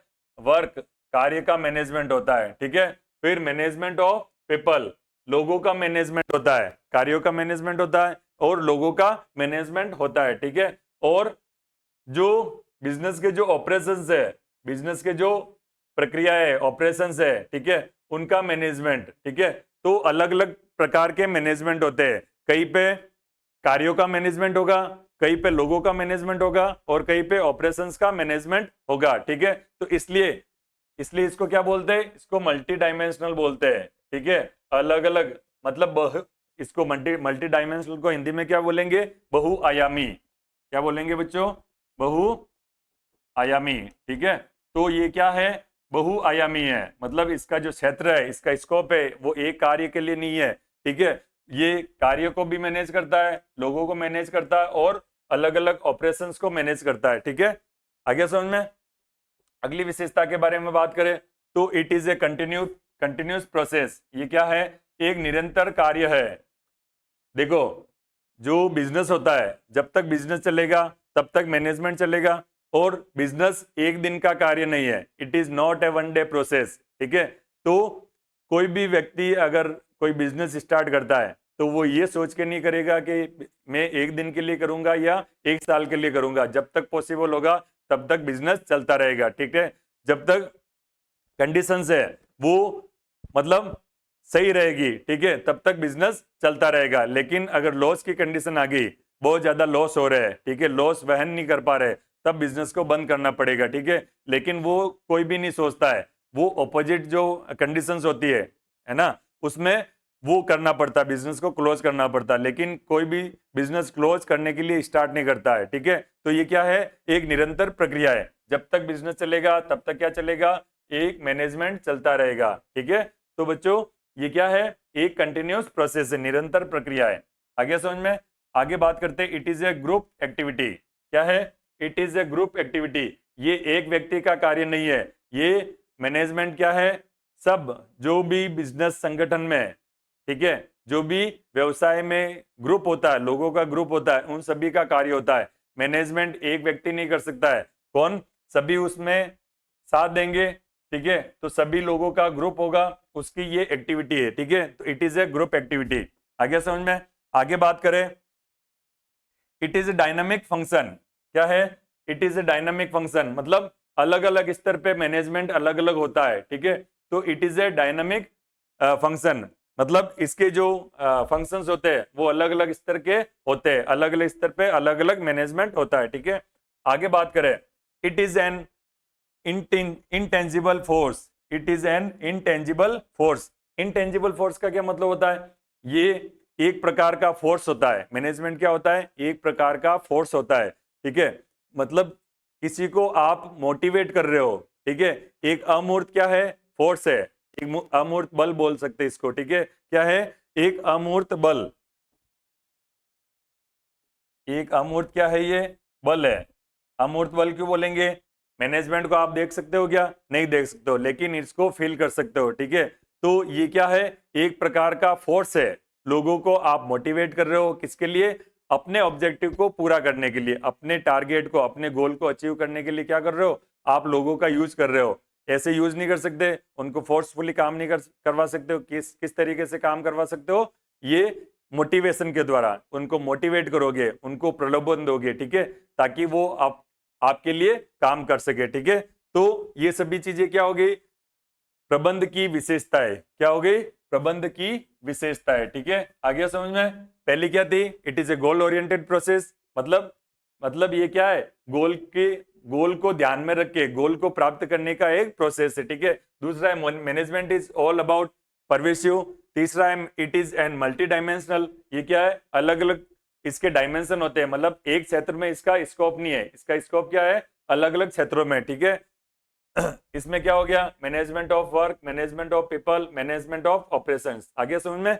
फिर ये क्या है? एक बहुआयामी कार्य है। ठीक है, आगे बात करें, it is a continue process, ये क्या है? एक निरंतर प्रक्रिया है। आगे बात करें, it is A group activity, क्या है? ये एक ग्रुप एक्टिविटी है। आगे बात करें, it is a dynamic function. ठीक है, it is an intangible force, ये क्या है? अमूर्त बल है। यहां तक समझ में आ गया? इसका जल्दी से एक स्क्रीनशॉट ले लीजिए या फिर इसको नोट कर लीजिए। ठीक है बच्चों, इस क्लास में अगर आपको कोई भी प्रॉब्लम है, किसी भी टॉपिक में, किसी भी पॉइंट में समस्या है, तो आप मेरे को कमेंट में लिख देना। ठीक है, मैं उसका सॉल्यूशन या जो भी है पर्सनल सॉल्यूशन आपको बता दूंगा। ठीक है, आगे बात करते हैं। अगला टॉपिक है आपका जो फर्स्ट चैप्टर है मैनेजमेंट, उसका अगला टॉपिक। ठीक है, नेक्स्ट टॉपिक क्या है? इसके उद्देश्य, ऑब्जेक्टिव्स ऑफ मैनेजमेंट प्रबंध के अलग अलग उद्देश्य क्या क्या होते हैं। ठीक है, तो सबसे पहले बात करें इसके उद्देश्यों के बारे में, तो फर्स्ट उद्देश्य है ऑर्गेनाइजेशन उद्देश्य, मतलब संगठन के उद्देश्य, संगठन के प्रति इसके क्या उद्देश्य है। ठीक है, तो संगठन के उद्देश्य। फिर अगला है सोशल ऑब्जेक्टिव। ठीक है, सामाजिक उद्देश्य, क्या है? सामाजिक उद्देश्य। ठीक है, फिर है पर्सनल ऑब्जेक्टिव। ठीक है, इसको क्या बोलेंगे? व्यक्तिगत उद्देश्य। ठीक है, इनके बारे में अभी डिटेल में पढ़ेंगे। ठीक है, तो पहला उद्देश्य क्या है? संगठन के उद्देश्य, फिर सामाजिक उद्देश्य और पर्सनल व्यक्तिगत उद्देश्य। ठीक है, ये तीन हो गए मैनेजमेंट के उद्देश्य। आगे बात करते हैं इंपोर्टेंस ऑफ मैनेजमेंट। ठीक है, प्रबंध के महत्व। ठीक है, प्रबंध के महत्व क्या है? एक बिजनेस ऑर्गेनाइजेशन में प्रबंध के क्या क्या महत्व है? ठीक है, इसका इंपॉर्टेंस क्या है? अगर प्रबंध नहीं होगा तो क्या होगा? ये सभी चीजें आपको पता होनी चाहिए। ठीक है, तो इसके महत्व के बारे में बात करें तो सबसे पहला इसका महत्व है, सबसे पहला इसका इंपॉर्टेंस क्या है? It helps in achieving group गोल। ये क्या सहायता करता है? अचीव करने में, मतलब प्राप्त करने में, क्या? ग्रुप गोल। ठीक है, अलग अलग ग्रुप्स के गोल अचीव करने में हेल्प करता है। ठीक है, जो संगठन के गोल्स है उनको अचीव करने में ये क्या करता है? मदद करता है। ठीक है, आगे है इसका महत्व क्या है? इट इंक्रीज एफिशिएंसी, क्या करता है? ये बढ़ाता है, क्या बढ़ाता है? कार्य क्षमता को। ठीक है, क्षमता को ये क्या करता है? इंक्रीज करता है। क्या करता है? इंक्रीज करता है, अलग अलग तरीके से उनको लोगों को मोटिवेट करता है कार्य करने के लिए। ठीक है, तो ये क्या करता है? लोगों की कार्य करने की क्षमता को बढ़ाता है। आगे बात करें, it creates a dynamic organisation, ये क्या बनाता है? एक अच्छा सुव्यवस्थित सुसंगठित एक मतलब संगठन का निर्माण करने में हेल्प करता है। ठीक है, तो ये क्या करता है? एक डायनामिक ऑर्गेनाइजेशन बनाने में, क्रिएट करने में मदद करता है। आगे समझ में? आगे बात करते हैं, इट हेल्प्स इन अचीविंग, ये हेल्प करता है, सहायता करता है, क्या? अचीव करने में पर्सनल ऑब्जेक्टिव। पर्सनल ऑब्जेक्टिव से क्या मतलब हुआ? पर्सनल ऑब्जेक्टिव कौन से होते हैं? देखो बच्चों, मैनेजमेंट होता है अलग अलग लेवल पे है, टॉप मैनेजमेंट होता है, मिडिल मैनेजमेंट होता है और लोअर मैनेजमेंट होता है। ठीक है, हर लेवल पे मैनेजर्स का ऑब्जेक्टिव होता है वो अलग होता है। हर लेवल पे अगर लोअर लेवल का मैनेजर है उसके ऑब्जेक्टिव अलग होंगे, मिडिल लेवल के ऑब्जेक्टिव है उसके ऑब्जेक्टिव अलग होंगे और टॉप मैनेजमेंट के ऑब्जेक्टिव अलग होते हैं। ठीक है, तो जो पर्सनल उनके ऑब्जेक्टिव होते हैं उनको अचीव करने में हेल्प करता है। आ गया समझ में? आगे बात करते हैं। ठीक है, अगला इसका इंपॉर्टेंस है, it helps in development of society. ठीक है, ये एक अच्छे समाज के मतलब निर्माण में सहायता करता है। It helps in development of society. ठीक है, अच्छे समाज की निर्माण में सहायता करता है। आगे समझ में? तो ये क्या हो गए? ये हो गए प्रबंध के महत्व। आगे समझ में? आगे देखते हैं, ठीक है। तो अब बात करेंगे अपन नेचर ऑफ मैनेजमेंट। क्या बात करेंगे? Nature of management. ठीक है, मैनेजमेंट का, प्रबंध का नेचर क्या होता है, ठीक है, उसके बारे में अपन बात करते हैं। ठीक है, तो देखो एक चीज हमेशा याद रखना बच्चों, ठीक है, नेतृत्व या प्रबंध करने का मतलब लोगों को सही रास्ता दिखाना है। क्या है? लोगों को सही रास्ता दिखाना है, ना कि उन पर राज करना। अभी मैंने बताया था, उनको आप हिटलर नहीं बन सकते हो, तानाशाह नहीं बन सकते हो, उन पे राज करना आपका मतलब टारगेट नहीं होना चाहिए। ठीक है, लोगों को एक सही रास्ता, एक सही दिशा निर्देश बताना मैनेजमेंट का मेन उद्देश्य होता है। ठीक है, आगे बात करते हैं मैनेजमेंट का नेचर क्या होता है। मैनेजमेंट का अभी मैंने बताया था, it is an art, science and craft. ठीक है, जब तीनों चीजें मिलेगी तब क्या बनेगा? मैनेजमेंट बनेगा। तो अब इसको आर्ट क्यों बोलेंगे, इसको साइंस क्यों बोलेंगे? ठीक है, और ये एक, ठीक है, तो सबसे पहले अपन अगर देखें तो मैनेजमेंट को अगर एक आर्ट के रूप में देखें, किसके रूप में? अगर एक कला के रूप में देखें, मैनेजमेंट को, प्रबंध को अगर एक कला के रूप में देखें, तो उसमें कौन कौन सी चीजें आती है? आपको अगर आर्ट विषय के बारे में नॉलेज है तो आर्ट में क्या क्या चीजें होती है? आर्ट में होती है थ्योरेटिकल नॉलेज। क्या होती है? Theoretical knowledge. ठीक है, तो अगर आर्ट, मैनेजमेंट को अगर एक आर्ट के, कला के रूप में देखे तो उसमें क्या क्या चीजें आएगी? ठीक है, तो सबसे पहली चीज एग्जिस्टेंस ऑफ थ्योरेटिकल नॉलेज। क्या चीजें होती है इसमें? आपको मतलब थ्योरेटिकल नॉलेज होना चाहिए, जो आप किताबों में पढ़ रहे हो उसका नॉलेज होना चाहिए। ठीक है, आप मैनेजमेंट, आप मैनेजर यूं ही नहीं बन सकते हो, आपको जो किताबी नॉलेज है, ठीक है, आप अच्छी अच्छी डिग्रियां करते हो, ठीक है, डिग्री में क्या होता है? आपको किताबों का नॉलेज, थ्योरेटिकल नॉलेज मिलता है। ठीक है, देखो वैसे तो हर कोई मैनेजर बन सकता है, ठीक है, विदाउट नॉलेज मैनेजर बन सकते हैं, लेकिन अगर किसी ने मैनेजमेंट किया है, ठीक है, उसकी स्टडी की है, उसकी ज्ञान लिया है, ठीक है, तो वो मैनेजर होगा, वो नॉर्मल मैनेजर से अलग होगा। ठीक है, उसकी जो कार्य क्षमता होगी वो अलग होगा। क्यों? उसको पूरा उसने एक टाइम दिया है मैनेजमेंट को सीखने में। ठीक है, अपना एक कीमती समय दिया है मैनेजमेंट को सीखने में। ठीक है, तो जो डिग्री वाला मैनेजर होगा वो अलग होगा, और जो मतलब यूं एक्सपीरियंस वाला मैनेजर होता है वो अलग होगा। ठीक है, लेकिन जो डिग्री वाला मैनेजर होगा उसकी कार्य करने की स्किल्स होगी वो अलग होगी। ठीक है, अलग लेवल की होगी। ठीक है, तो अब बात करते हैं मैनेजमेंट एज एन आर्ट। एक कला के रूप में मैनेजमेंट क्या होता है, इसमें क्या क्या चीजें होती है? इसमें थ्योरेटिकल नॉलेज होगा, ठीक है, एक होता है किताबी ज्ञान, एक होता है व्यवहारिक ज्ञान। ठीक है, एक होता है प्रैक्टिकल नॉलेज, एक होता है थ्योरेटिकल नॉलेज। तो कला में हमेशा क्या होता है? एक थ्योरेटिकल नॉलेज होता है। क्या होता है? हमेशा मैनेजमेंट में क्या होगा? आपको थ्योरेटिकल नॉलेज होना चाहिए। ठीक है, फिर पर्सनलाइज्ड एप्लीकेशन। ठीक है, तो अब जो थ्योरेटिकल नॉलेज है उसको आपको क्या होना चाहिए? उसका एप्लीकेशन आना चाहिए। ये अप्लाई कहाँ पे होगी? इस चीज की नॉलेज होनी चाहिए। ठीक है, सिर्फ किताबी ज्ञान होना जरूरी नहीं है, उसको अप्लाई कैसे करेंगे वो भी चीज आपको पता होनी चाहिए। अगर आपको पता है, सिर्फ आपको किताबी नॉलेज है कि मैनेजमेंट क्या होता है, इसकी विशेषता क्या होती है, तो वो कोई किसी भी काम के नहीं है। लेकिन मैनेजमेंट कहाँ काम आता है? प्लानिंग अगर पढ़ रहे हो तो वो कहाँ काम आएगी? ठीक है, कोऑर्डिनेशन पढ़ रहे हो तो वो कहाँ काम आएगा? ठीक है, स्टाफिंग है वो कहाँ काम आएगी? ये सभी चीजें आपको इंप्लीमेंट भी पता होने चाहिए, उसके एप्लीकेशन से वो पता होने चाहिए। ठीक है, तो पर्सनलाइज्ड एप्लीकेशन पता होना चाहिए। ठीक है, फिर अगला पॉइंट है based on practice and creativity. ठीक है, उसमें क्या होना चाहिए? उसमें नवाचार होना चाहिए। ठीक है, प्रैक्टिस होनी चाहिए। क्या होना चाहिए? Based on practice and creativity, innovations. क्या होना चाहिए उसमें? इनोवेशंस या क्रिएटिविटी होनी जरूरी है। ठीक है, तो ये सभी चीज, या सभी एस्पेक्ट किस में आएंगे?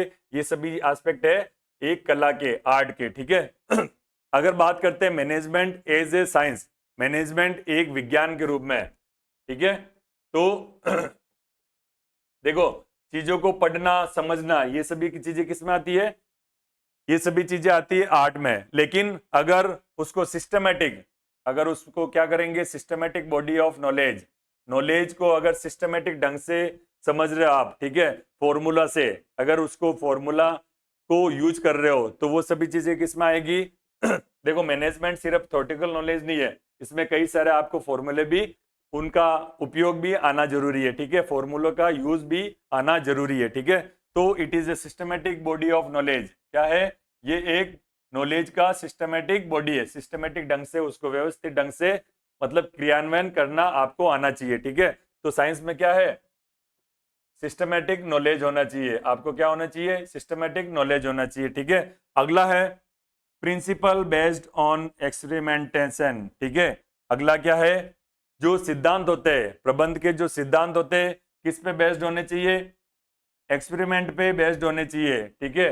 जो सिद्धांत है वो किस पे बेस्ड होने चाहिए? अलग अलग एक्सपेरिमेंट पे बेस्ड होने चाहिए, ठीक है। अगला है यूनिवर्सल वैलिडिटी। देखो, जो साइंस के जो फॉर्मूला होते हैं, कला में क्या होता है? कला में एक आपकी सोच होती है, ठीक है। तो आपकी सोच अलग हो सकती है, किसी दूसरे की सोच अलग हो सकती है, लेकिन जब बात करते हैं मैनेजमेंट एज ए साइंस, ठीक है, मैनेजमेंट विज्ञान के रूप में जब बात करते हैं, तो उसकी क्या होनी चाहिए? उसकी यूनिवर्सल वैलिडिटी होनी चाहिए। यूनिवर्सल वैलिडिटी का क्या मतलब हुआ? मतलब साइंस का अगर कोई फॉर्मूला है, तो अगर आप इंडिया में उसको यूज करोगे तो उसका रिजल्ट सेम आएगा, और अगर उसको यूएसए में, यूके में, कहीं पे भी अगर उसको यूज करोगे तो उसका जो रिजल्ट होगा वो सेम आएगा, ठीक है। जैसे मैथ्स में होता है, मैथ्स के जो फॉर्मूलाज हो गए, ठीक है, अगर आप 2+2 4 कर रहे हो यहाँ पे, तो उसका रिजल्ट क्या निकल रहा है? 2+2 का 4 निकल रहा है। अगर आप यूएसए में या इंग्लैंड में, दुबई में जाके 2+2 करोगे तो उसका रिजल्ट क्या आएगा? 4 आएगा, ठीक है। तो जब साइंस और मैथ्स की बात करते हैं अगर, तो उसकी क्या होती है? यूनिवर्सल वैलिडिटी होती है। मतलब अपने देश में प्रबंध मतलब काम नहीं करेगा, जो फंडा होते हैं, जो प्रिंसिपल होते हैं, जो सिद्धांत होते हैं, वो सब जगह पूरे विश्व में कार्य करेंगे। क्या है? पूरे विश्व स्तर पर कार्य करेंगे, ठीक है। तो ये क्या हो गया? Management as a science. आगे समझ में? आगे बात करते हैं एज ए प्रोफेशन, एक पैसे के रूप में। अपन ने सबसे पहले क्या पढ़ा? मैनेजमेंट एज ए आर्ट, फिर देखा एज ए साइंस। अब बात करते हैं इसको पैसे के रूप में कैसे यूज करेंगे, ठीक है, प्रोफेशन के रूप में। प्रोफेशन को हिंदी में क्या बोलते हैं? पैसा, ठीक है। तो पैसे के रूप में जब बात करते हैं तो सबसे पहला पॉइंट है, ठीक है, well defined body of knowledge. जब प्रोफेशन की बात होती है तो प्रोफेशन में चीजों को क्या करते हैं? वेल डिफाइंड होती है, अच्छे से सुव्यवस्थित होती है, ठीक है। प्रोफेशन में जब बात करते हैं अपन, देखो, एक तो नॉर्मल बात करते हैं, नॉर्मल बात मतलब इनफॉर्मल बात होती है, ठीक है। वो कैसे होगी? वो किसी भी ढंग से हो सकती है, लेकिन जब बात होती है प्रोफेशन की, आप अगर प्रोफेशनल बात करते हो तो वहां पे क्या होगी? वहां पे चीजें होगी वेल डिफाइंड होगी, सुव्यवस्थित होगी, ठीक है। आपका नॉलेज होगा, क्या होगा? सुव्यवस्थित होगा। आगे बात करते हैं रेस्ट्रिक्टेड एंट्री। अब देखो, रेस्ट्रिक्टेड एंट्री का क्या मतलब हुआ? इसमें अगर आप मैनेजमेंट में आना चाहते हो तो उसमें एंट्री क्या होती है? रेस्ट्रिक्टेड होती है। रेस्ट्रिक्टेड एंट्री का क्या मतलब हुआ? देखो ध्यान से समझो, इसमें required higher degree, higher educational degree, ठीक है। मतलब आपको अगर मैनेजर बनना है, आपको मैनेजर बनना है तो क्या है? आपके पास में एक वेल क्वालिफाइड होनी चाहिए, हायर डिग्री होनी चाहिए, ठीक है। मतलब आपके पास में एमकॉम, एमबीए, ठीक है, एमसीए, ये जो प्रोफेशनल डिग्री होती है ये आपके पास में होनी चाहिए, ठीक है। तो अगर आपको मैनेजर बनना है तो उसकी एंट्री क्या होती है? रेस्ट्रिक्टेड होती है, ठीक है। उसके लिए क्या क्वालिफाइड होता है, क्या जरूरी होता है? उसके लिए हायर एजुकेशनल डिग्री होनी चाहिए, ठीक है। तो जिनके पास हायर एजुकेशनल डिग्री होगी वो, मतलब देखो, लोअर मैनेजमेंट पे तो हर कोई आ सकता है, लेकिन अगर आपको मिडिल मैनेजर बनना है, मिडिल लेवल का, या टॉप मैनेजमेंट में जाना है, तो आपके पास में क्या होनी चाहिए? हायर मैनेजमेंट डिग्री होना जरूरी है, ठीक है। हायर मैनेजमेंट डिग्री होना जरूरी है, ठीक है। तो एंट्री कैसी होती है? रेस्ट्रिक्टेड होती है। मतलब आप जो लोअर मैनेजर बन सकते हो, लेकिन टॉप मैनेजर के लिए आपके पास में क्वालिफिकेशन होना बहुत जरूरी है, ठीक है। आगे बात करते हैं प्रोफेशनल एसोसिएशन। क्या होता है? प्रोफेशनल, आपका जो एसोसिएशन होगा वो कैसा होगा? एकदम प्रोफेशनल होगा, पेशेवर होगा, ठीक है। आगे बात करते हैं, नेक्स्ट बात करेंगे एथिकल कोड ऑफ कंडक्ट, ठीक है। आचार संहिता होती है। क्या होती है? एथिक्स से रिलेटेड आचार संहिता होना जरूरी है। आपका जो कार्य होगा वो किस पे बेस्ड होगा? एक कोड ऑफ कंडक्ट पे होगा। हमेशा देखना, कोई भी ऑर्गेनाइजेशन है, कोई भी संगठन है, उसका कार्य करने का जो तरीका होता है, मतलब उसके जो कार्य करने के बेसिक रूल्स होते हैं, हर कंपनी में आप जाओगे ना तो एक कोड ऑफ कंडक्ट की लिस्ट दिखेगी आपको। उसका मतलब क्या होता है, मतलब इस कंपनी में, इस ऑर्गेनाइजेशन में अगर आपको कार्य करना है तो इन नियम को फॉलो करना पड़ेगा, ठीक है। कहीं पे जो टाइमिंग लिखा हुआ होता है, आपकी कोई ड्रेस कोड है वो लिखी होगी, बिजनेस आवर में आप ये करोगे, ये नहीं करोगे। तो इन सभी चीजों का मतलब ये एक तरह के रूल्स होते हैं। क्या होते हैं? ये एक तरह का, हर बिजनेस के कोड ऑफ कंडक्ट अलग होते हैं, ठीक है। तो क्या होगा? एथिकल, उसमें क्या होगी? एथिक्स होंगे। एथिक्स का मतलब क्या होगा? मतलब जो आप एक सुव्यवस्थित ढंग से, अच्छे जो आपके कार्य है वो क्या होने चाहिए? एथिकल होने चाहिए, ठीक है। तो जो आपके कोड ऑफ कंडक्ट हो गए वो कैसा होगा? एथिकल हो गया। आचार संहिता कैसी होगी? आपकी एथिकल होगी, मतलब आप एथिक्स को फॉलो करेंगे, ठीक है। क्या करोगे? आप एथिक्स को फॉलो करेंगे, ठीक है। फिर आपका जो मोटिव होता है, आपका जो मोटिव होता है वो क्या होगा? सर्विस मोटिव होगा। आपको मोटिव क्या होगा? किसी की सेवा करना, ये आपका क्या होगा? मोटिव होगा। तो जब बात करते हैं as a profession, management as a profession, तो ये सभी चीजें होनी चाहिए, ठीक है। वापस रिवाइज कर रहा हूं, बिल्कुल कंफ्यूज नहीं होना। अगर आप बात करेंगे मैनेजमेंट एज ए आर्ट, तो क्या होगा? थ्योरेटिकल नॉलेज होगा। क्या होगा? थ्योरेटिकल नॉलेज होगा। फिर पर्सनलाइज्ड एप्लीकेशंस होंगे, ठीक है। फिर बेस्ड ऑन प्रैक्टिस, प्रैक्टिस करनी पड़ेगी। और मेन इंपॉर्टेंट इसमें क्या होगा? इनोवेशन या नवाचार, क्रिएटिविटी होगी, ठीक है। बात करते हैं जब विज्ञान के बारे में, बात करते हैं जब विज्ञान के साइंस के बारे में, तो सिस्टमेटिक बॉडी ऑफ नॉलेज होगा। क्या होगा? इधर देखो, थ्योरेटिकल नॉलेज था, यहाँ पे सिस्टमेटिक नॉलेज है, ठीक है। आगे बात करते हैं, ये किस पे बेस्ड होगा? प्रिंसिपल बेस्ड होगा। क्या होगा? प्रिंसिपल बेस्ड ऑन एक्सपेरिमेंट, अलग अलग एक्सपेरिमेंट पे बेस्ड होगा। आगे समझ में? जो इसके सिद्धांत होंगे मैनेजमेंट के, वो किस पे बेस्ड होंगे? अलग अलग एक्सपेरिमेंट पे बेस्ड होंगे। अगला है यूनिवर्सल वैलिडिटी। इसकी जो वैलिडिटी होती है वो कैसी होगी? वैश्विक होगी। मतलब इसके सिद्धांत होंगे वो हर जगह अपनाए जा सकते हैं, ठीक है। आगे समझ में? आगे बात करते हैं इसको as a profession, as a profession में बात करते हैं तो क्या होगा? Well defined body of knowledge. देखो, इधर क्या था? थ्योरेटिकल नॉलेज था, यहाँ पे सिस्टमेटिक नॉलेज था, लेकिन यहाँ पे जो नॉलेज है वो क्या होगा? वेल डिफाइंड होगा, बिल्कुल सुव्यवस्थित होगा, ठीक है। आगे देखो, प्रोफेशन का मतलब क्या होगा?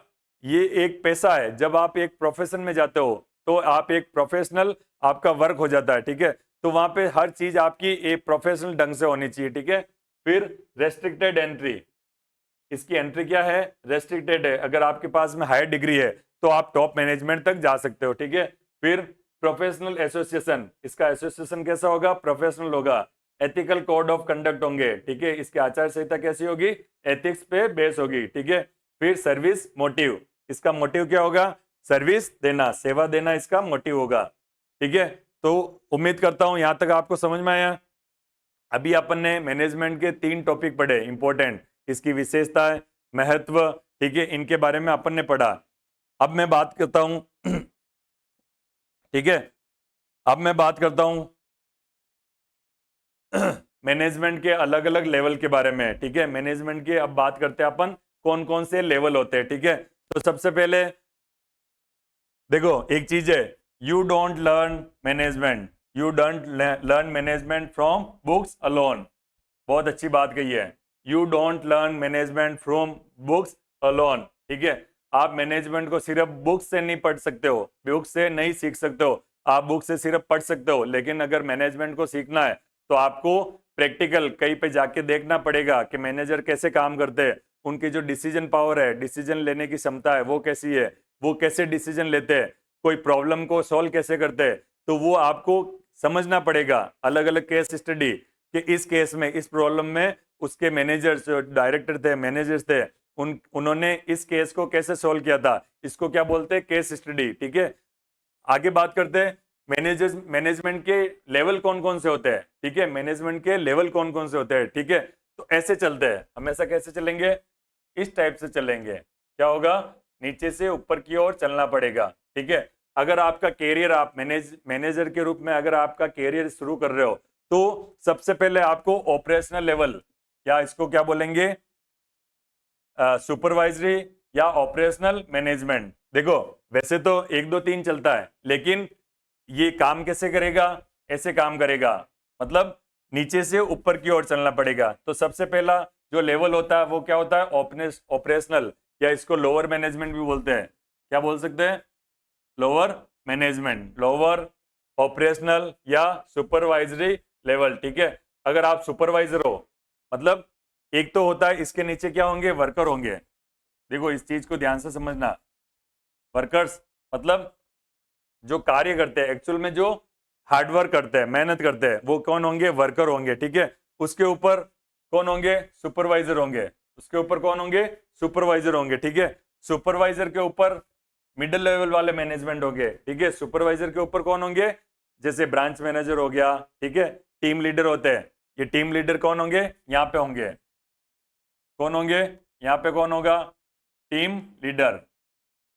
यहाँ पे कौन होगा, टीम लीडर। ठीक है, जो अपनी टीम से काम करवा रहा है। उसके बाद में टीम लीडर से ऊपर कौन होगा, ब्रांच मैनेजर।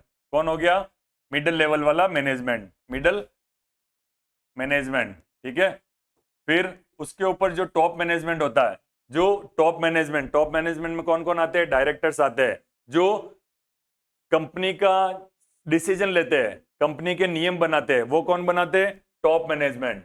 कंपनी के नियम कौन बनाते हैं, टॉप मैनेजमेंट बनाते हैं। ठीक है, इन नियमों का क्रियान्वयन कौन करता है, नियम कैसे चलते हैं, टॉप मैनेजर नियम बनाएंगे, उनका क्रियान्वयन मतलब उनको अप्लाई कौन करेगा, उनको अप्लाई मिडिल लेवल वाले मैनेजमेंट करते हैं। ठीक है, लेकिन उन नियमों के द्वारा लोगों से कार्य कौन करवाएंगे, ऑपरेशनल मैनेजर कार्य करवाएंगे। ठीक है, तो ये है जो लेवल मैनेजमेंट के अलग अलग लेवल होते हैं उसके बारे में।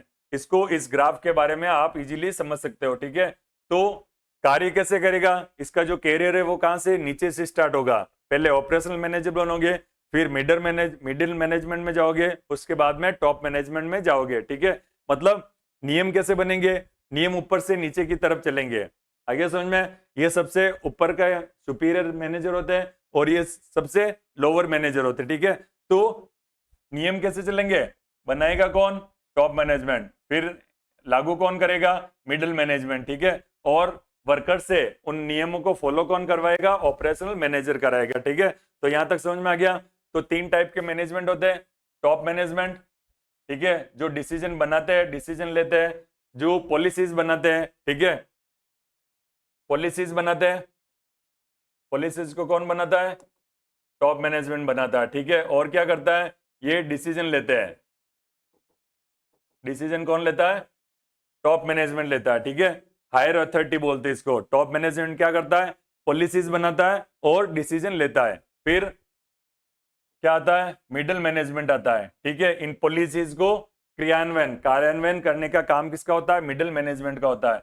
फिर सुपरवाइजरी या ऑपरेशनल या लोअर मैनेजमेंट। ठीक है, तो वर्कर से कार्य करवाने का काम किसका होता है, वर्कर किसको रिपोर्टिंग करेंगे, ऑपरेशनल को, टीम लीडर को करेंगे। ठीक है, ये टीम लीडर होते हैं, ये किसको मतलब वो क्या रिपोर्ट करेंगे, वो मिडिल मैनेजमेंट को करेंगे। और ये किसको रिपोर्टिंग करेंगे, ये टॉप मैनेजमेंट को करेंगे। आगे समझ में, वर्कर किसके अंडर में आते हैं, इसके अंडर में, फिर ये किसके अंडर में आते हैं, मिडिल वाले के, और ये किसके अंडर में आएंगे, ये टॉप मैनेजमेंट के अंडर आएंगे। तो ये होते हैं अलग अलग मैनेजमेंट के लेवल। समझ में आ गया, इसका एक बार स्क्रीनशॉट ले लीजिए जल्दी से। ठीक है, चलो नेक्स्ट बात करते हैं। नेक्स्ट बात करते हैं अपन फंक्शंस ऑफ मैनेजमेंट। फंक्शंस मतलब मैनेजमेंट के कार्य कौन कौन से होते हैं, प्रबंध के कार्य, इसको क्या बोलेंगे, प्रबंध के कार्य। ठीक है, प्रबंध के कार्य। अभी मैं शॉर्ट में बता रहा हूं, आपका जो 12th का जो सिलेबस है उसमें ये सभी चीजें आपको पढ़नी पड़ेगी। ये सभी चीजें क्या करनी पड़ेगी, डिटेल में पढ़नी पड़ेगी। ठीक है, अभी मैं बताता हूं।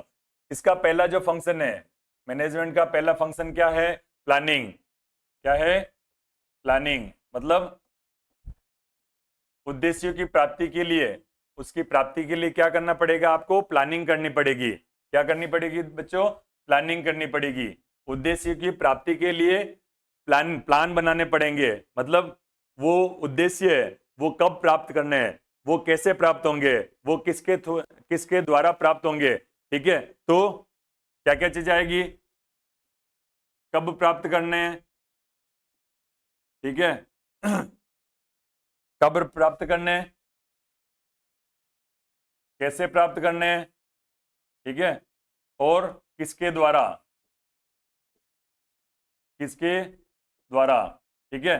तो ये सभी चीजें डिसाइड करनी, ये क्या कहलाते हैं, ये नियोजन, क्या कहलाएगी, नियोजन या प्लानिंग।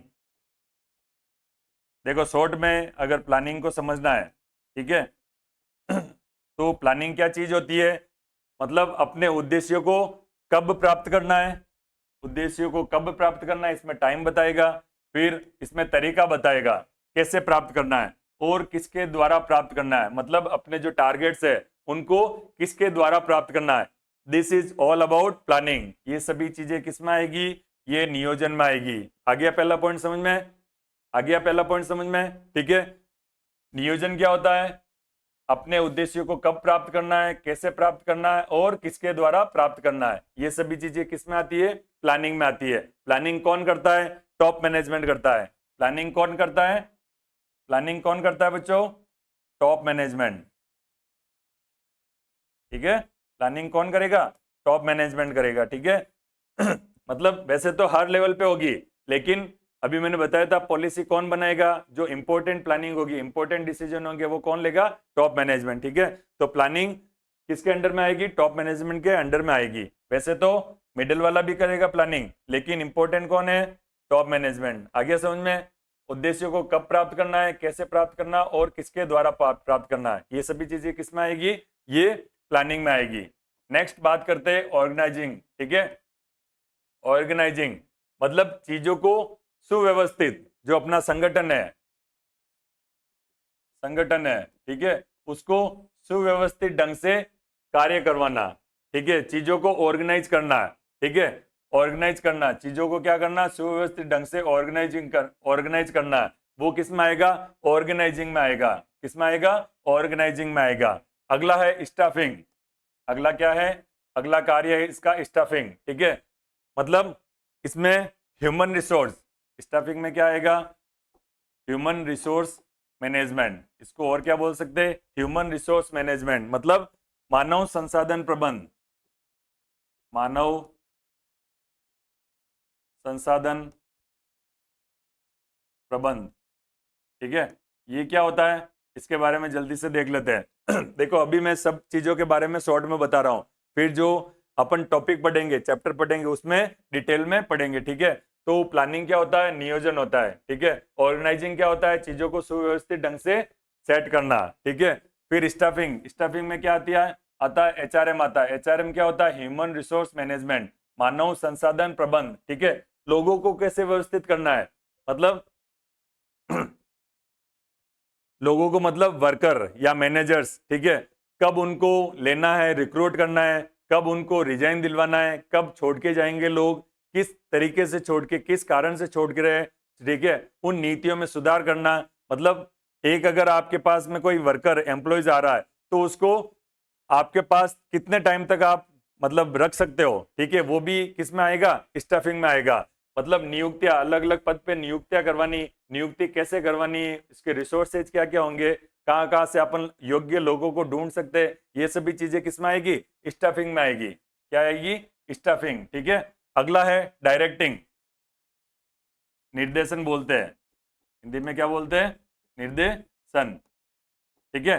तो अगला क्या है, डायरेक्टिंग, मतलब डायरेक्ट करना, लोगों को निर्देश देना, कार्य करने के लिए लोगों को निर्देश देना, ठीक है, निर्देश देके लोगों से कार्य करवाना, वो किस में आएगा, डायरेक्टिंग, ठीक है, निर्देशन। अगला है कंट्रोलिंग, इसको हिंदी में क्या बोलेंगे, नियंत्रण, नियंत्रण, ठीक है।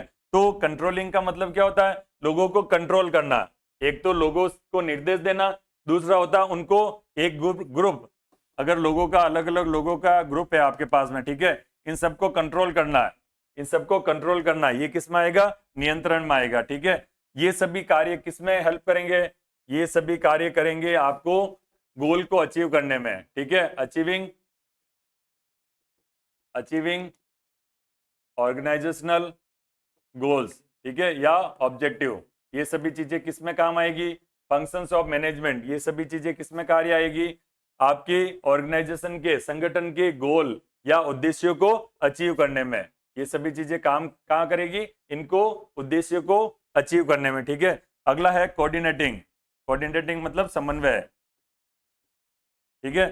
अलग अलग लेवल के जो मतलब एम्प्लॉयज होते हैं उनमें कोऑर्डिनेट कैसे करना, उनको सुव्यवस्थित कैसे करना, मतलब हर लेवल का जो एम्प्लॉयज होते हैं, हर लेवल का जो मैनेजमेंट होता है, उनको उनके बीच में तालमेल कैसे बैठाना, ये सभी चीजें किसमें आएगी? इसको दूसरी भाषा में क्या बोलेंगे?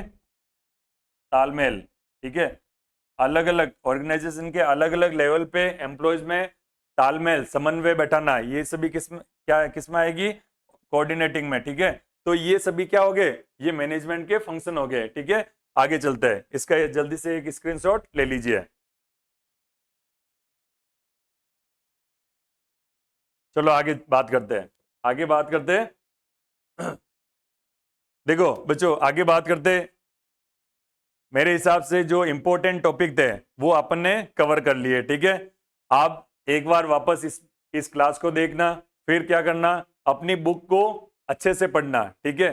फिर कोई भी प्रॉब्लम है तो वो आप मेरे से पर्सनली पूछ सकते हैं, ठीक है। अभी मैंने बुक नहीं पढ़ाई है, अगर आपको इश्यू है तो आप मुझे बताना कि सर इस टॉपिक में इश्यू है, ठीक है, इस टॉपिक में प्रॉब्लम है। अब बात करते हैं जो लास्ट टॉपिक है, जो फर्स्ट चैप्टर का लास्ट पॉइंट क्या है? मैनेजमेंट इन 21st सेंचुरी, 21वीं सदी में प्रबंध कैसे होता है। देखो बच्चों, अभी पूरा जो टाइम चेंज हो गया, अभी जो सिनेरियो है पूरा चेंज हो गया। पहले बिजनेस क्या होता था? एक कंट्री में होता था। बिजनेस का मतलब एरिया क्या होता था? एक कंट्री या एक स्टेट या एक डिस्ट्रिक्ट, ठीक है। डिस्ट्रिक्ट से कहाँ गया? स्टेट लेवल पे गया, स्टेट लेवल से कहाँ गया? नेशनल लेवल पे गया।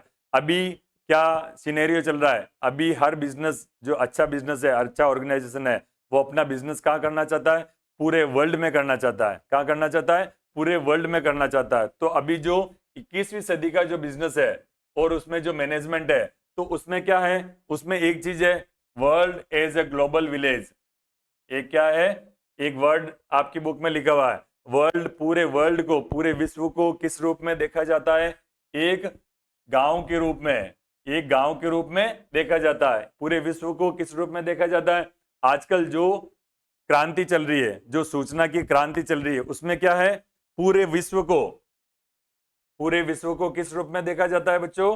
पूरे विश्व को एक ग्लोबल विलेज के रूप में देखा जाता है। किस रूप में देखा जाता है? ग्लोबल विलेज के रूप में देखा जाता है। तो बच्चों, मेरी एक कोशिश थी कि जो आपका बोर्ड के जो एग्जाम है, 12th बोर्ड में जो बिजनेस मैनेजमेंट टॉपिक है, बिजनेस मैनेजमेंट आपका सब्जेक्ट है, ठीक है। तो बिजनेस बिजनेस स्टडीज, ठीक है, वो जो आपका सब्जेक्ट है उसका पहला टॉपिक है। पहला टॉपिक कौन सा है? मैनेजमेंट, ठीक है। मैनेजमेंट मैनेजमेंट, इसके नेचर और इसके सिग्निफिकेंस।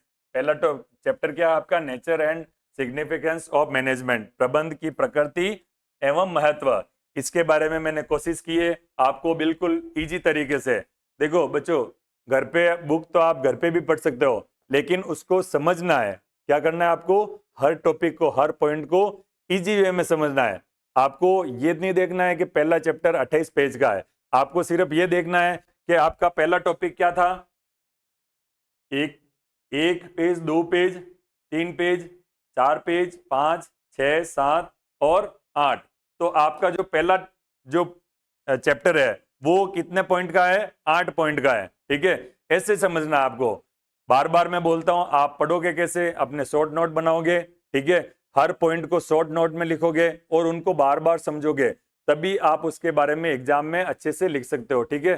तो उम्मीद करता हूं बच्चों, आज का जो मेरा प्रयास था, जो बोर्ड का 12th बोर्ड का जो पहला चैप्टर है, उसको मैंने मेरे तरीके से बिल्कुल इजी ट्रिक से समझाया, ठीक है। और ये आप अगर इंग्लिश मीडियम में पढ़ रहे हो तो भी आपके लिए हेल्पफुल है। अगर आप हिंदी मीडियम में पढ़ रहे हो तो साथ साथ में मैंने हिंदी में भी अच्छे से उसको समझाया है, ठीक है। एक बार इस क्लास को देख के वापस रिवाइज करना चैप्टर को, ठीक है, आपको मोस्टली चीजें समझ में आ जाएगी, ठीक है। तो उम्मीद करता हूं ये जो सेशन था आपके लिए हेल्पफुल होगा। और आप जो भी बोर्ड में, जो 12th बोर्ड में जो भी आपके फ्रेंड्स तैयारी कर रहे हैं, कॉमर्स सब्जेक्ट है उनका, ठीक है, तो उनके साथ इस क्लास को शेयर कीजिए। और जो हमारा समर्पण एजुकेशन हब जैतारण नाम से एक यूट्यूब चैनल है, उसको सपोर्ट कीजिए, इस चैनल को सब्सक्राइब कीजिए और इसको लाइक कीजिए, ठीक है। तो धन्यवाद दोस्तों, वापस मिलते हैं अगले चैप्टर में, ठीक है, ओके।